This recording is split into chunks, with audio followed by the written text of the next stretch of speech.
La porte s'ouvrit dans un grincement sourd. Comme un cri étouffé dans la nuit provençale. Et Alexandre Duval? Le cœur battant encore du rythme effréné de son jet privé. Franchit le seuil de sa villa sans un mot. L'air embaumait le thym sauvage et le vin rouge aéré. Mais ce fut un fantôme du passé qui le cloua sur place, Laurent Moreau. Assis dans le halo tamisé de la lampe de chevet. Les yeux rougis par des larmes invisibles. Tenant entre ses mains tremblantes une photo jaunie de Julien. Son mari défunt. Dans cet instant suspendu. Où le monde s'effondra en un battement de cils. Alexandre comprit que le deuil n'était pas une tombe close. Mais une porte entr'ouverte sur des secrets qui hurlaient pour être libérés. Alexandre sentit ses jambes se dérober sous lui. Le poids de 2 années d'absence forçait ses voyages interminables pour noyer la douleur dans des contrats millionnaires s'abattant comme une vague furieuse. Il avait fui cette maison. Ce nid d'amour transformé en mausolée. Laissant les domestiques entretenir les murs froids de Provence. Mais ce soir-là, rentrant incognito pour surprendre les ombres de son passé, il se heurta à une présence vivante. Plus poignante que n'importe quel spectre. Laurent. Le confident éternel de Julien. L'ami qui avait veillé à son chevet lors de cette nuit fatale où le cancer avait emporté son amour en un murmure. Était là. Chez lui. Comme s'il n'en était jamais parti. Laurent. Qu'est-ce que tu fais ici, balbutia Alexandre. Sa voix rauque trahissant la tempête qui faisait rage en lui un mélange de rage possessive. De jalousie irrationnelle et d'un appel désespéré à l'humanité perdue. Laurent se leva lentement. Ses 42 ans marqués par des rides d'inquiétude autour des yeux verts hérités d'une lignée normande.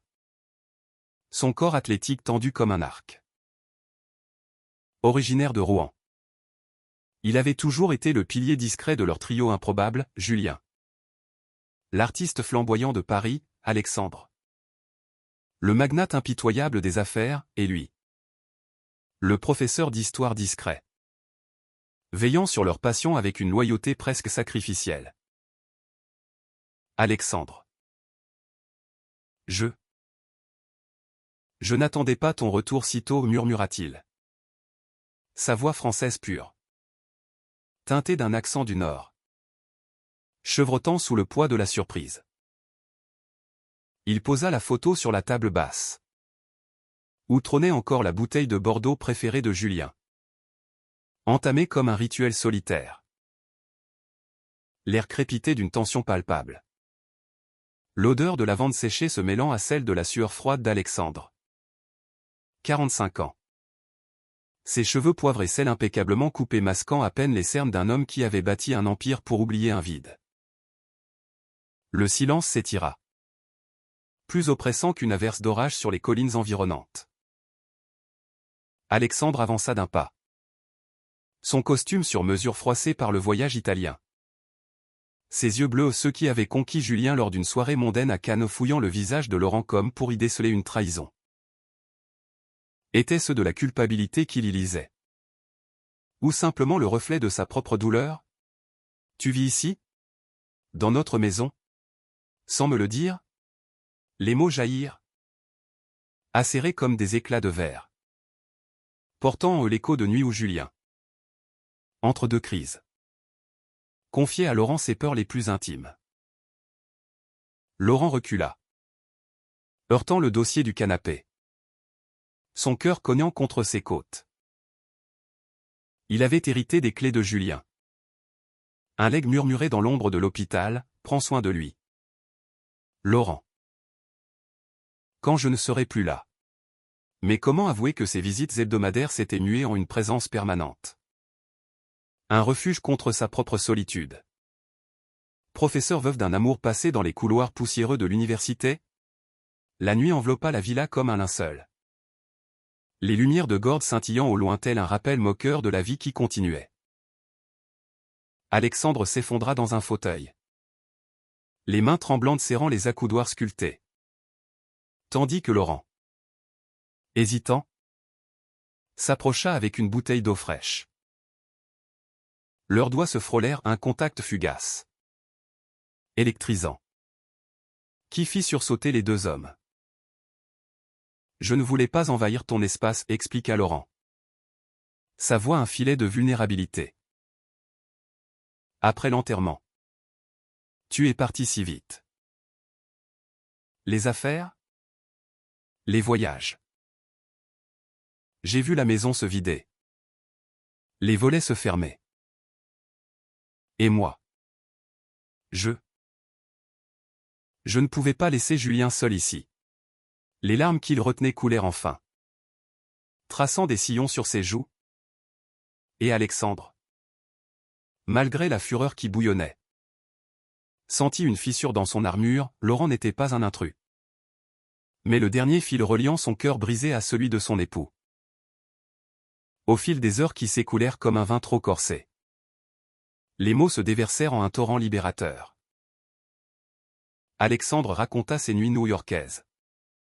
Hanté par des rêves où Julien riait encore dans les vignes, Laurent confessa ses après-midi solitaires à éplucher les lettres jaunies de leur jeunesse commune. Trois amis unis par un amour triangulaire jamais pleinement avoué.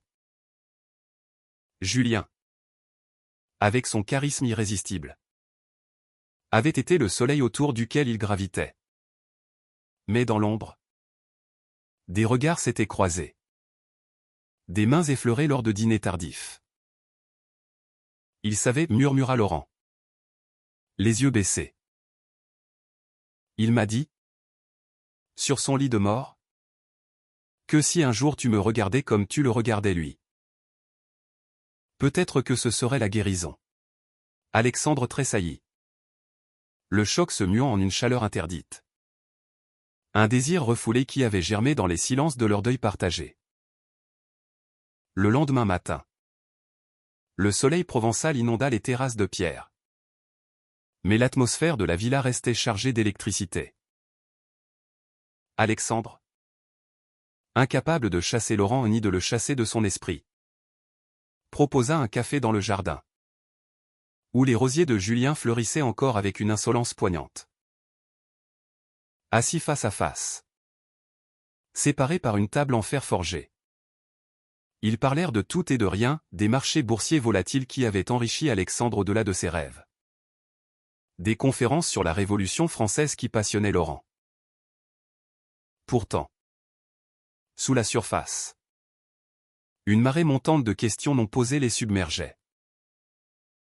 Pourquoi Laurent avait-il conservé les chemises de Julien dans l'armoire? Pourquoi Alexandre, en rentrant, avait-il fouillé du regard les coins les plus intimes de la maison, comme pour y trouver un signe de son rival supposé? La tension culmina lors d'un dîner improvisé, sous les étoiles qui parsemaient le ciel comme des promesses brisées. Laurent avait cuisiné un cassoulet, recette héritée de sa grand-mère rouennaise. Et le vin coulait librement, dissolvant les barrières. Tu l'as aimé plus que moi, n'est-ce pas? Lâcha Alexandre d'une voix enrouée, les yeux rivés sur la flamme vacillante des bougies. Laurent posa sa fourchette, son visage pâle sous la lune. Non, Alexandre. J'ai aimé Julien comme un frère, comme un phare. Mais toi, tu étais son feu, son ambition. Et moi, j'étais l'ombre qui veillait. Les mots planèrent, lourds de sous-entendus.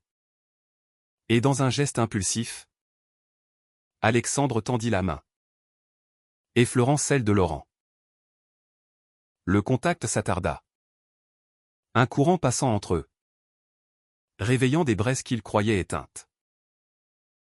Mais le passé, ce traître impitoyable, ne se laissait pas oublier si facilement.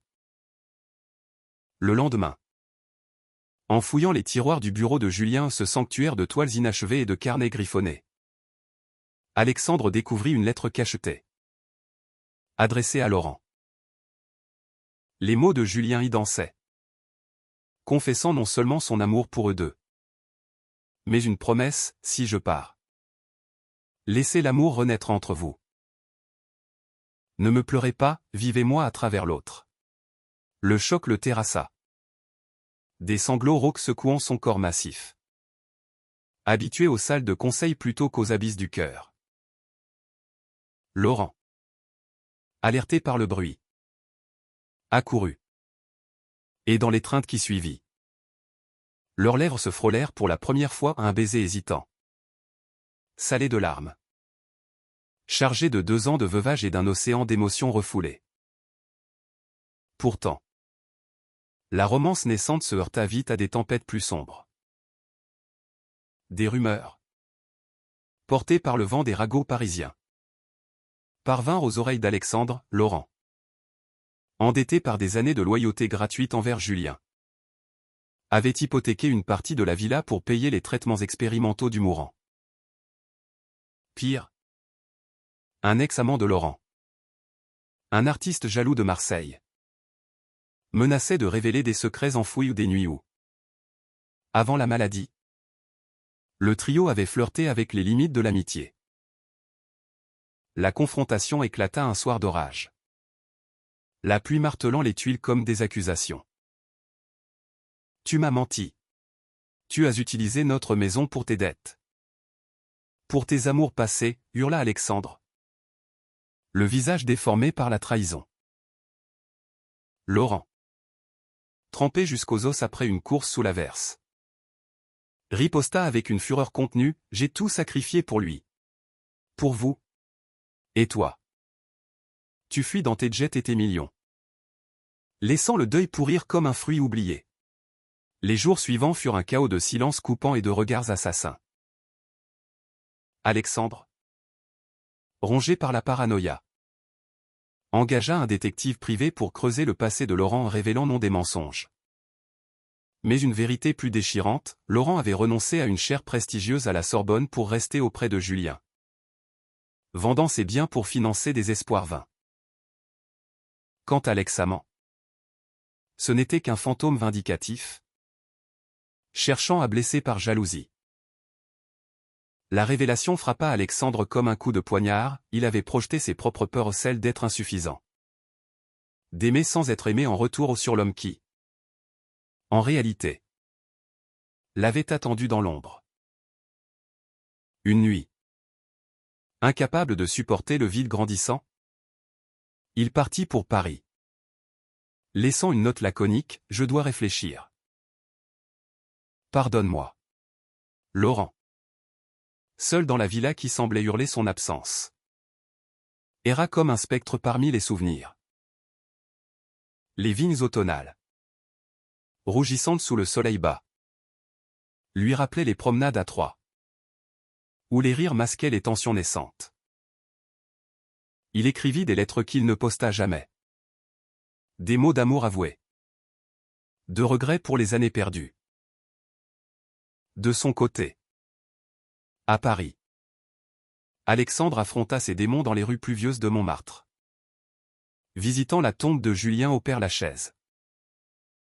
Là, sous la pluie fine, il murmura, « Pardonne-moi.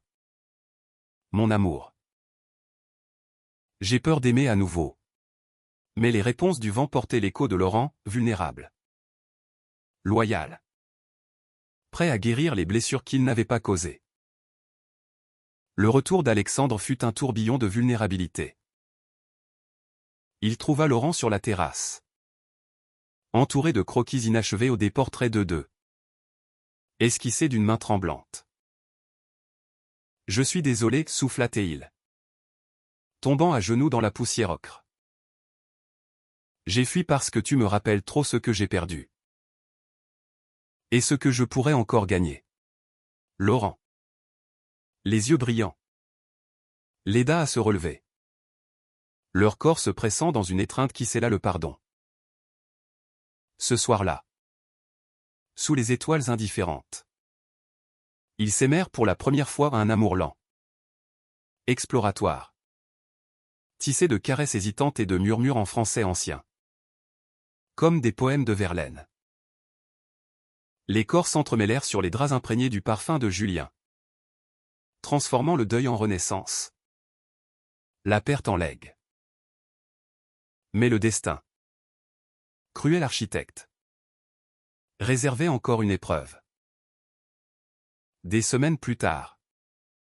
Un appel anonyme, l'ex-amant de Laurent. Dopé à la rancune, menaça de tout révéler à la presse people, le trio amoureux.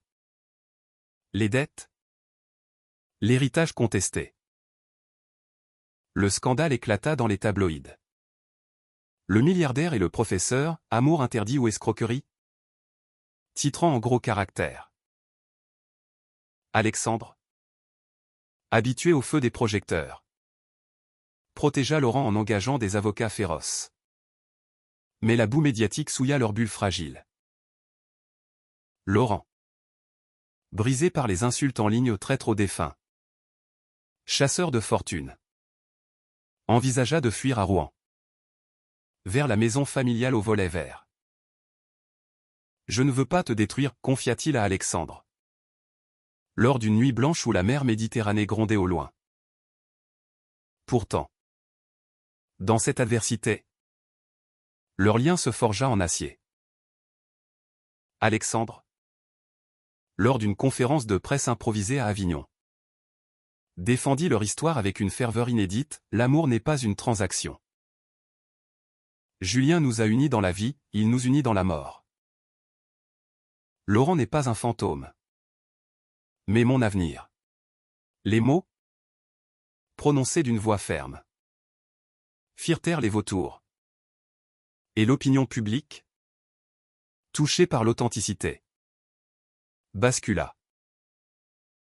L'ex-amant, confronté à ses propres démons lors d'un face-à-face orchestré, s'effondra en excuses, révélant sa jalousie comme un poison auto-infligé. Au printemps suivant, alors que les amandiers fleurissaient en un manteau blanc sur les collines, Alexandre et Laurent se marièrent dans une cérémonie intime à la villa, un échange de vœux sous les rosiers de Julien, avec pour témoins les amis fidèles et un prêtre progressiste de Marseille. Dans le deuil, nous avons trouvé la lumière, jura Alexandre, glissant l'anneau au doigt de Laurent, ses yeux débordant d'une joie pure, libéré des chaînes du passé. Laurent, rayonnant dans un costume taillé sur mesure, répondit, et dans l'amour, nous honorons ceux qui nous ont aimés. Leur baiser, scellé sous les applaudissements, fut un hymne à la résilience, à la beauté des cœurs brisés qui se recollent plus fort. Des années passèrent, et la villa devint un havre pour d'autres âmes blessées, une fondation pour le soutien aux couples LGBTQ+ en deuil. Financée par les millions d'Alexandre, dirigée par la passion pédagogique de Laurent. Julien vivait en eux. Non comme un fantôme accusateur, mais comme une étoile guide, rappelant que l'amour véritable transcende la perte, qu'il renaît des cendres avec une tendresse infinie. Dans les vignes murmurantes, sous le ciel provençal éternel, deux hommes apprirent que le cœur, une fois fissuré, pouvait embrasser l'univers entier. La brise du soir caressait les feuilles des oliviers centenaires, portant avec elle le sel de la Méditerranée et le souvenir doux amer des étés passés. Alexandre Duval, désormais quinquagénaire, se tenait sur la terrasse de la villa, un verre de Châteauneuf-du-Pape à la main, observant Laurent qui arrosait les rosiers avec une tendresse presque rituelle. 8 années s'étaient écoulées depuis ce retour fracassant. 8 années où leur union s'était tissée comme une tapisserie provençale, fil par fil, couleur par couleur, mêlant les teintes vives de la passion au gris profond du deuil. Pourtant, ce soir-là, une ombre nouvelle planait à un appel de l'avocat parisien, annonçant un défi inattendu à leur legs, un neveu éloigné de Julien, surgissant des brumes familiales, contestait l'héritage de la villa, invoquant des clauses oubliées dans le testament. Alexandre posa son verre, le cristal tintant contre la pierre, et rejoignit Laurent, enroulant ses bras autour de sa taille fine. « Que allons-nous faire » murmura-t-il. Sa voix grave résonnant contre l'oreille de son époux.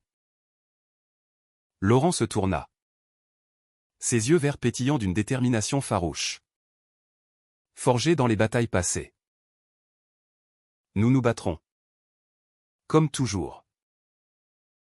Cette maison n'est pas qu'un tas de pierres, c'est nous. C'est Julien. Leur baiser fut bref mais ardent. Un rappel que leur amour était une forteresse imprenable.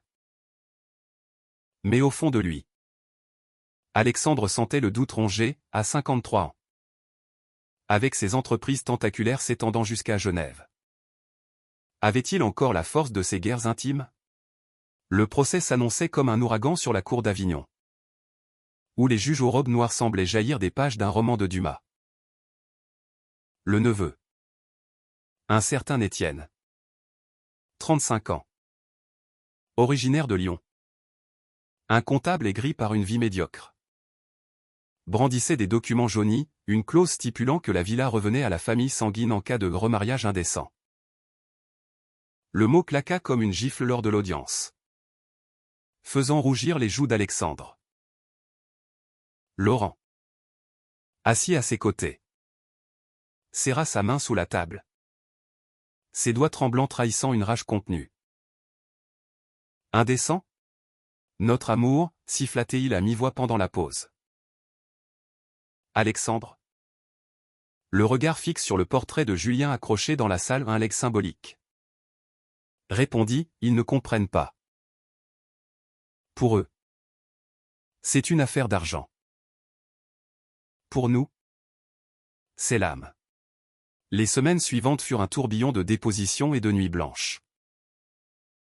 Alexandre vola à Bruxelles pour des réunions cruciales, laissant Laurent affronter seul les avocats lyonnais. Ces requins en costume qui disséquaient leur vie intime comme un dossier fiscal. Lors d'une visite surprise à la villa, Étienne apparut un après-midi. Son visage pâle et ses yeux fuyants contrastant avec l'assurance feinte de ses plaintes. Oncle Julien m'avait promis cette maison pour mes enfants, mentit-il. Ignorant que Laurent, professeur d'histoire, avait déterré des archives prouvant l'inverse, Julien avait rayé Étienne de son testament après une querelle familiale sur l'acceptation de son orientation sexuelle. La confrontation. Dans le salon aux murs tapissés de livres. Tourna au vinaigre, tu n'as jamais visité ton oncle pendant sa maladie. Tu veux juste l'argent, lança Laurent. Sa voix montant en un crescendo théâtral. Étienne s'effondra en larmes, révélant sa propre tragédie, un coming out rejeté. Un mariage hétéro forcé. Une vie de regret. Alexandre, rentrant à l'improviste, assista à la scène et, au lieu de la colère, sentit une compassion inattendue l'envahir. Viens. Assieds-toi, dit-il doucement, versant du thé à la menthe. Autour de la table, sous le regard bienveillant des photos de Julien, les vérités se déversèrent, Étienne avoua sa jalousie envers leur bonheur. Son désir secret d'être accepté dans cette famille qu'il avait fui. Laurent, avec sa sagesse d'historien, tissa les fils, le passé n'est pas une chaîne, mais un pont. Julien t'aurait pardonné. Le neveu, brisé, retira sa plainte le lendemain, laissant en héritage non l'argent, mais une lettre d'excuse et une invitation à Noël. Cette épreuve raviva leur flamme. Lors d'un week-end à Saint-Tropez, loin des ombres judiciaires, Alexandre et Laurent redécouvrirent leur corps comme au premier jour, des caresses paresseuses sur la plage privée. Des murmures d'amour sous les draps de soie. Tu es mon miracle, souffla Alexandre, traçant du doigt les cicatrices invisibles de Laurent. Celui-ci, riant doucement, répondit, et toi? Mon éternité. Leur intimité, jadis freinée par le deuil, s'épanouit en une danse fluide, où chaque toucher était une déclaration de vie. Pourtant, la roue du destin tournait encore. Un diagnostic tomba comme un coup près, Alexandre. Lors d'un check-up à la clinique de l'Hôtel-Dieu. Apprit qu'un stress chronique ravivait des séquelles du cancer de Julien, une tumeur bénigne. Mais menaçante. Laurent, apprenant la nouvelle, annula ses cours à l'université d'Aix-en-Provence pour veiller à son chevet. Comme il l'avait fait pour Julien. Les nuits d'hôpital, baignées d'une lumière aseptisée, devint un sanctuaire de confession. Alexandre avoua ses peurs d'abandon. Laurent ses doutes sur sa capacité à aimer sans briser. Promets-moi que si je pars, tu vivras, implora Alexandre. Les yeux humides. Laurent, serrant sa main, jura, je vivrai pour nous deux. Mais tu ne partiras pas. La chirurgie? Un succès chirurgical sous les mains expertes d'un oncologue marseillais marqua un tournant. De retour à la villa, Alexandre entama une thérapie holistique, yoga dans les vignes, méditation face à la mer. Et surtout, des ateliers d'écriture avec Laurent, où ils consignaient leur saga en un journal partagé. Notre histoire n'est pas une tragédie, écrivit Laurent un soir, sous la lueur d'une bougie. C'est une odyssée d'amour queer. Un témoignage que le cœur français bat au rythme de la résilience. Alexandre, lisant ces lignes, sentit les larmes couler au nom de tristesse, mais de gratitude infinie. Leur fondation s'épanouit, aidant des dizaines de couples à traverser le deuil, des ateliers à Paris, des retraites en Provence, où des histoires similaires se croisaient comme des rivières affluentes.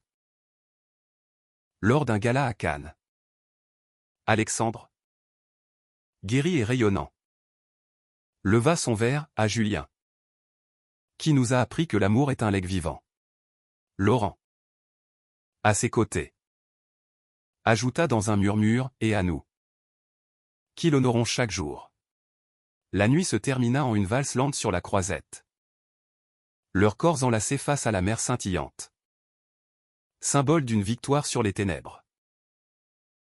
Les saisons se succédaient en un ballet gracieux autour de la villa.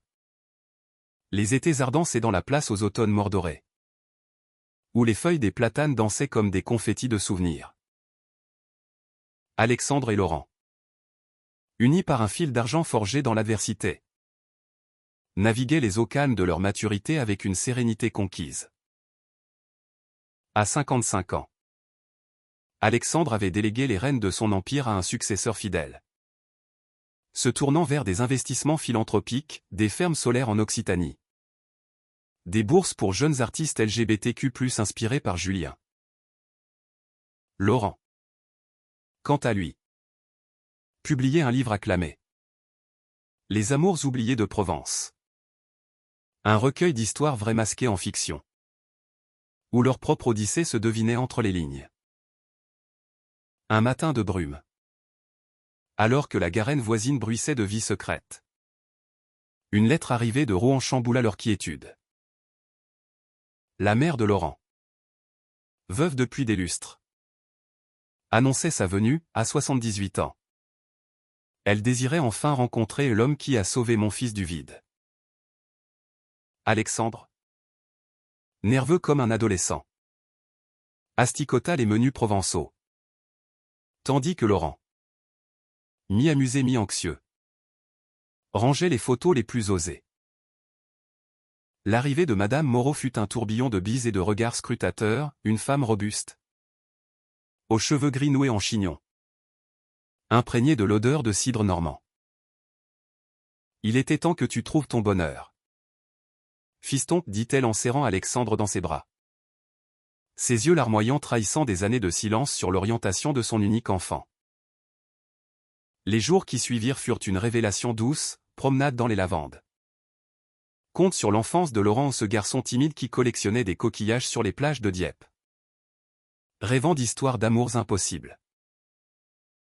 Madame Moreau confessa ses regrets, avoir ignoré les signes poussés par la société conservatrice des années 80. J'ai prié pour que tu sois normal. Mais la normalité. C'est l'amour vrai, avoua-t-elle un soir.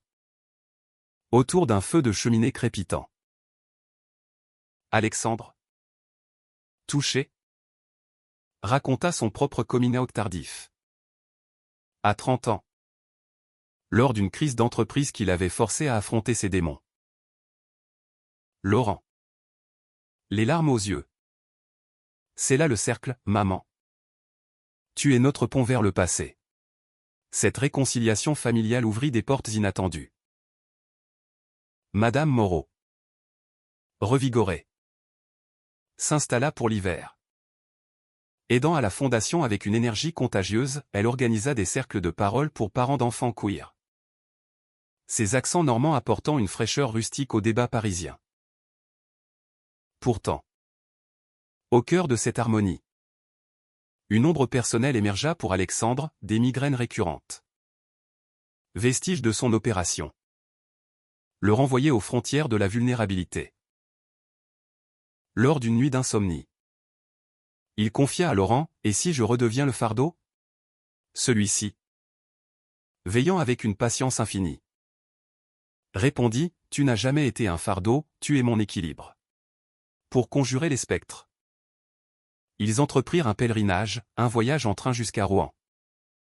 Dormant dans la maison familiale aux poutres noircies par le temps. Là, sous la cathédrale gothique où Jeanne d'Arc avait été jugée, ils marchèrent main dans la main, défiant les regards curieux. Laurent guida Alexandre à travers les ruelles pavées, racontant des légendes d'amour maudit, Abélard et Héloïse, réincarnés en queer moderne. Une soirée au Théâtre des Arts, avec une pièce sur l'identité fluide. C'est là leur connexion, de retour à l'hôtel. Leurs corps s'unirent dans une urgence renouvelée, célébrant la vie contre l'oubli. De retour en Provence, l'énergie nouvelle propulsa la fondation, un centre de retraite inauguré près d'Aix, avec des ateliers de peinture inspirés par Julien. Lors de l'ouverture, une jeune femme trans, rescapée d'un rejet familial, s'approcha de Laurent, « Votre livre m'a sauvé. » Les mots, simples, firent jaillir des larmes collectives, rappelant que leur douleur avait semé des graines de guérison. Alexandre, prononçant le discours d'ouverture, déclara, « L'amour n'est pas une fin, c'est un commencement éternel. Mais la vie, cette grande dramaturge, réservait un twist final. » Un appel de New York, un ancien associé, rongé par l'ambition, intentait un procès pour fraude, invoquant des deals obscurs d'il y a 20 ans.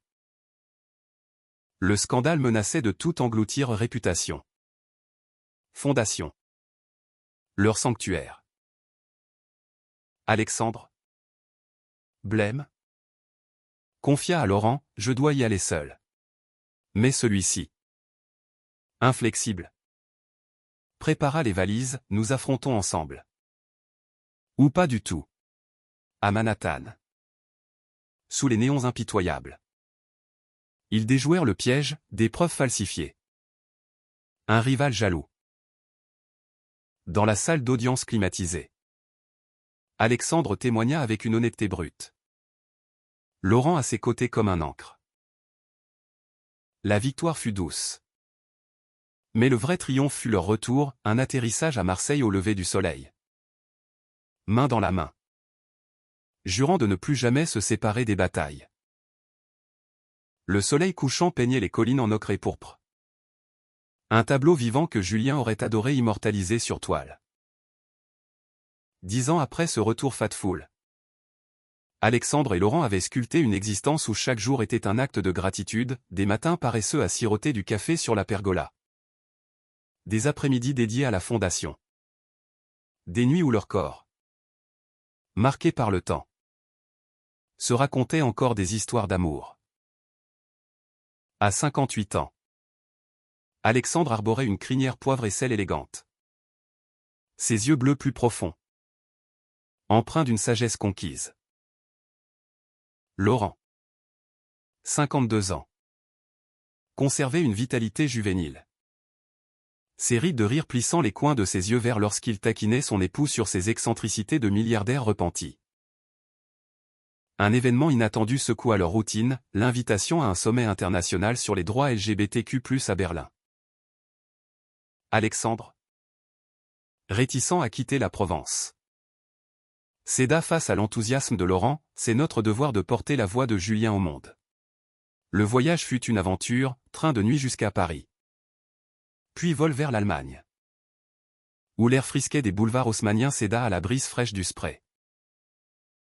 À l'hôtel Adlon. Face à la porte de Brandebourg. Ils rencontrèrent des activistes du monde entier, une lesbienne sud-africaine luttant contre l'apartheid rose. Un trans philippin défendant les droits dans les bidonvilles. Leurs témoignages, crus et poignants, rappelèrent à Alexandre les privilèges de sa position. J'ai perdu mon amour à cause d'une maladie que l'argent ne vint pas. Mais j'ai gagné un second grâce à la vulnérabilité. Lors du panel principal, Laurent prit la parole. Sa voix claire résonnant dans l'auditorium bondé, l'amour queer n'est pas une mode, c'est une révolution quotidienne contre l'oubli. Mon mari et moi. Nous honorons un fantôme bienveillant en aimant sans peur. Les applaudissements fusèrent. Mais ce fut une rencontre fortuite qui marqua leur séjour, un jeune Allemand. 25 ans. Nommé Lucas. Descendant d'un couple homosexuel déporté à Dachau. Qui reconnut Laurent d'un article dans Die Zeit. Vous m'avez inspiré à sortir du placard, confia-t-il. Les yeux brillants. Alexandre, ému, l'invita à la fondation pour un stage. Tissant un nouveau fil dans leur toile d'impact. De retour en France. Cette énergie globale infusa leur quotidien. Ils lancèrent un podcast. Échos provençaux. Où des voix marginalisées partageaient des récits d'amour résiliés. Madame Moreau. Désormais grand-mère adoptive pour les jeunes de la Fondation, contribua avec des anecdotes normandes hilarantes. Pourtant, une ombre personnelle plana, Laurent. Lors d'un bilan de santé, découvrit une arthrite précoce. Vestige de ses années de labeur acharné. C'est le prix de la passion, plaisanta-t-il. Mais Alexandre vit la peur dans ses yeux. Il organisa des retraites thermales à Aix-les-Bains, où les eaux chaudes apaisèrent non seulement le corps, mais les âmes, des massages complices, des promenades lacustres, des nuits où l'amour se faisait murmure thérapeutique. La maladie, loin de les briser, les unit plus profondément. Laurent, contraint à moins d'heures en classe, se tourna vers l'écriture, un roman semi-autobiographique. Le fantôme des vignes. Explorant le deuil queer en Provence. Alexandre, éditeur fier, le promut lors d'un salon à Lyon, où les critiques saluèrent sa profondeur émotionnelle et humaniste. Le succès apporta une vague de lettres, des lecteurs touchés, des invitations à des festivals. Lors d'une lecture à la Fnac d'Éterne, une femme âgée s'approcha, « Votre histoire m'a aidé à pardonner à mon fils. Parti trop tôt. » Les mots, un baume, confirmèrent leur mission. Mais le destin, espiègle, testa encore leur lien. Un incendie mineur ravagea une aile de la villa, un court-circuit dans l'atelier de Julien. Ironie cruelle. Les flammes léchèrent les murs, dévorant des croquis inédits, mais épargnèrent le cœur de la maison. Évacués dans la nuit, Alexandre et Laurent regardèrent. Impuissants. Les pompiers provençaux luttaient contre les langues de feu. Tout est perdu, murmura Laurent, serré contre lui. Alexandre, le visage noirci de suie, répondit, non. Nous sommes le feu qui renaît. Les assurances couvrirent la restauration. transformant la crise en opportunité, une rénovation éco-responsable. Avec des panneaux solaires et un mémorial à Julien, une sculpture abstraite représentant 3 silhouettes enlacées. La reconstruction physique inspira une renaissance intérieure. Ils adoptèrent un chien errant. Un bâtard provençal nommé Étoile, qui apporta joie et chaos à leur routine.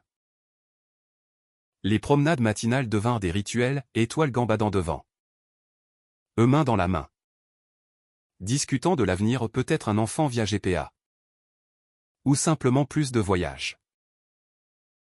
Lors d'un périple en Toscane, sous les cyprès de Sienne, Alexandre mit un genou à terre non pour une bague, mais pour renouveler leurs vœux, disant « Et je t'aime plus que le premier jour. » Laurent, riant à travers les larmes, accepta avec un baiser passionné, scellant leur éternité sous le soleil italien.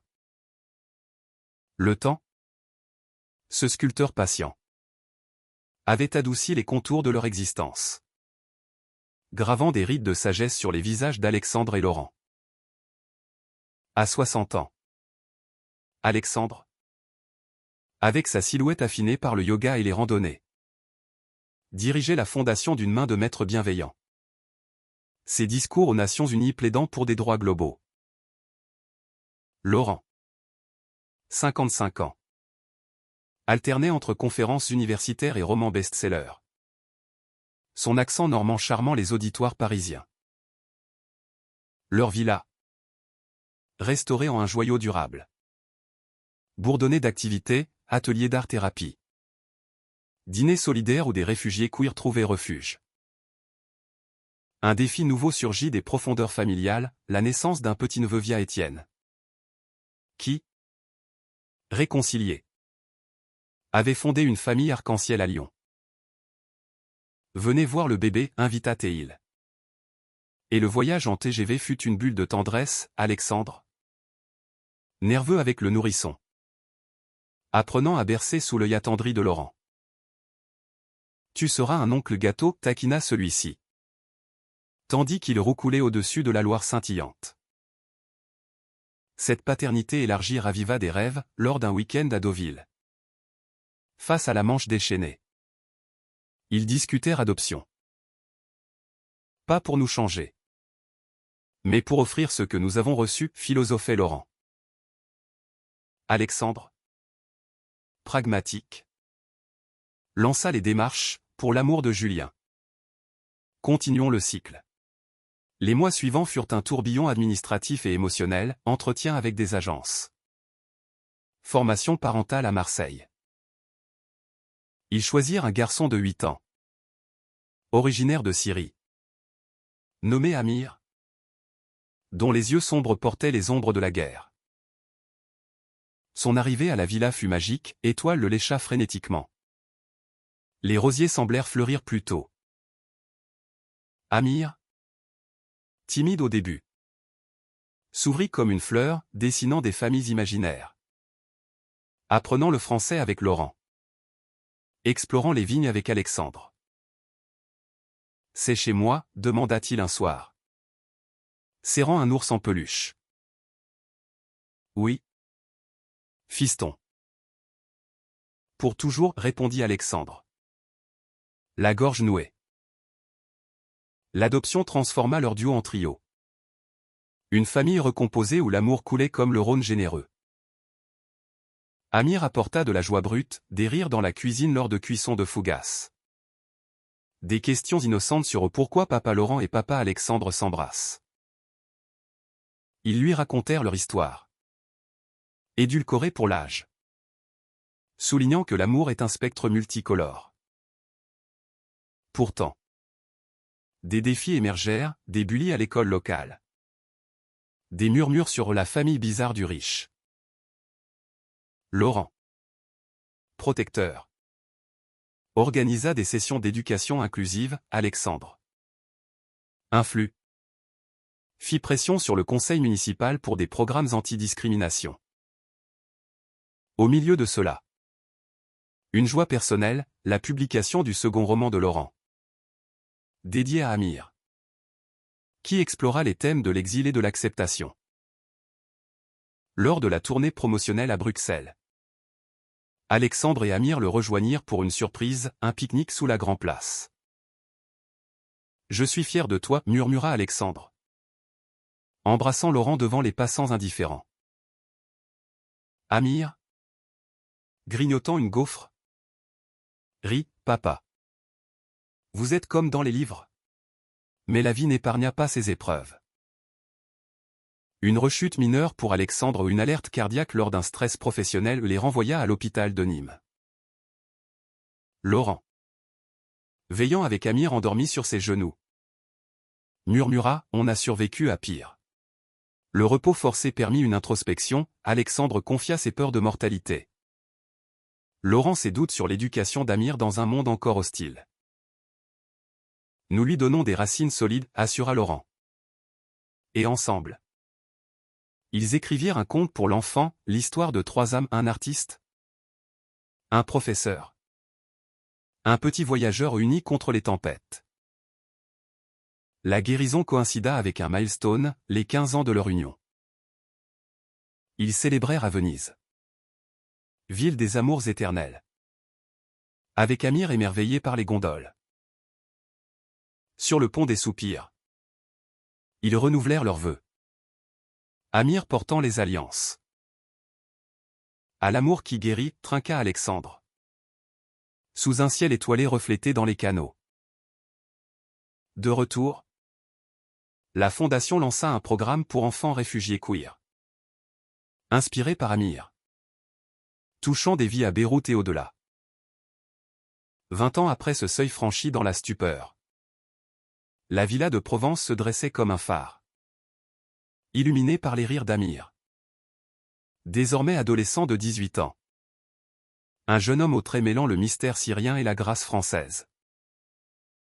Alexandre, à 65 ans, avait troqué les jets pour des vélos électriques dans les collines. Son empire philanthropique un legs mondial.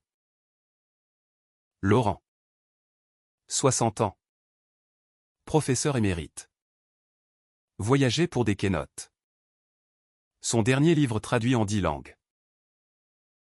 Leur amour, patiné par le temps, était une flamme stable, des matins où Alexandre préparait le petit déjeuner. Des soirs où Laurent lisait à voix haute des poèmes de Rimbaud. Un ouragan personnel frappa, le diagnostic d'Alzheimer précoce pour Laurent. Détecté lors d'une conférence à Strasbourg où il oublia son propre texte. Le choc fut un séisme, Alexandre, dévasté, consulta les meilleurs neurologues de Paris. Tandis qu'Amir, en première année d'université à Aix, rentra précipitamment. Papa, on va se battre, jura-t-il, serrant Laurent dans ses bras. Les premiers mois furent un labyrinthe de rendez-vous, thérapie cognitive à Montpellier. Essais cliniques prometteurs. Laurent, lucide encore, nota dans un journal, « Si j'oublie les dates, je n'oublierai pas votre amour. » Alexandre devint son encre, des routines ritualisées aux promenades quotidiennes où ils racontaient leur histoire pour ancrer les souvenirs. Des albums photos feuilletés comme des talismans. Amir contribua avec sa vitalité, vidéo TikTok éducative sur le deuil queer. Collecte pour la recherche. La fondation pivota vers le soutien aux aidants familiaux. Des groupes où Alexandre partagea, l'aimer dans l'oubli. C'est l'aimer plus fort. Madame Moreau. Affaiblie mais vaillante. Visita souvent. Chantant des berceuses normandes pour raviver les synapses. Les progrès de la maladie apportèrent des cadeaux inattendus, Laurent, perdant la mémoire factuelle, redécouvrait l'émotion pure au rires spontanés aux blagues d'Alexandre. Des étreintes prolongées sans raison. Une nuit, il murmura, « Je t'ai vu entrer. Ce soir-là. Et j'ai su que c'était le début. » Alexandre, en larmes, répondit, « C'est maintenant l'éternité. » Amir, grandissant en empathie, lança une pétition nationale pour des soins palliatifs inclusifs, touchant le cœur des médias. Pourtant, la détérioration accéléra, des fugues nocturnes où Laurent errait vers les vignes, appelant Julien. Alexandre installa des alarmes douces, transforma le jardin en labyrinthe sécurisé. Lors d'une crise, Laurent accusa « Tu n'es pas lui ». Le cœur brisé d'Alexandre trouva consolation auprès d'un thérapeute, c'est la maladie qui parle. Pas lui. Avec le temps, les phases calmes permirent des joies, un concert de musique baroque à Arles. Où Laurent, les yeux clos, se perdit dans les notes comme au premier jour. Amir, maintenant activiste, organisa un hommage, un festival mémoire vivante à la villa, avec des témoignages de couples touchés par la maladie. Alexandre parla. Voix chevrotante, l'amour queer défie même l'oubli. Laurent, présent mais distant, sourit vaguement, serrant la main d'Alexandre, un geste instinctif, plus éloquent que les mots. Le dénouement fut paisible, une après-midi ensoleillée. Laurent s'éteignit dans son sommeil, entouré de leurs voix enregistrées ou des histoires, des rires. Alexandre, veillant, murmura, rejoint Julien. Mon amour, je vous suivrai. Le deuil fut un océan. Mais Amir, devenu pilier, l'aida à naviguer, il vit en nous. Papa. Les années post-Laurent furent un exil intérieur pour Alexandre. À 70 ans. Où la villa semblait murmurer des échos vides. Amir, 23 ans. Diplômé en sciences sociales. Géra la fondation avec une ferveur héritée, voyageant entre Paris et Provence. Alexandre, retiré, cultiva les rosiers, écrivant des mémoires, de l'ombre à la lumière. Un témoignage brut sur l'amour, le deuil et la renaissance queer. Les pages coulaient, cathartiques, évoquant ce seuil franchi, les baisers volés, les batailles gagnées. Un printemps, lors d'une retraite à la Fondation, Alexandre rencontra Elias. Un veuf de 68 ans. Artiste sculpteur d'origine grecque. Naturalisé français. Dont le partenaire avait succombé au sida des décennies plus tôt. Leur conversation, autour de thé à la menthe, tissèrent un lien fragile, Elias sculptait des formes abstraites de perte. Alexandre partageait des vers de Laurent. L'amour tardif est le plus pur, confia Elias. Ses mains calleuses effleurant celles d'Alexandre lors d'une démonstration. La romance naissante fut lente, respectueuse, des dîners à Gordes, des expositions à Avignon. Amir, approbateur. Taquina, papa. Vit pour lui. Leur premier baiser, sous les étoiles, fut un feu doux, rappelant que le cœur, même ridé, battait encore. Elias emménagea progressivement, ses sculptures ornant le jardin. Un dialogue muet avec celle de Julien. Pourtant, des ombres persistèrent, la santé déclinante d'Alexandre. Un pacemaker pour son cœur fatigué. Elias veilla, comme Laurent l'avait fait. Leur nuit remplie de récits croisés, amour perdu, espoir renaissant. Lors d'un voyage à Athènes, face à l'Acropole, Alexandre jura, tu es mon troisième chapitre. Elias, ému, répondit, et toi? Ma symphonie finale. La fondation prospéra sous Amir, élargissant à l'Europe, partenariat avec Berlin. Madrid.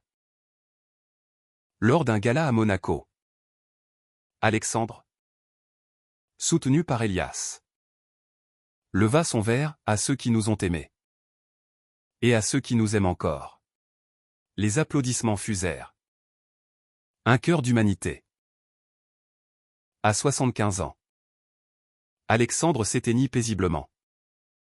Entouré d'Amir, Elias et les fantômes bienveillants.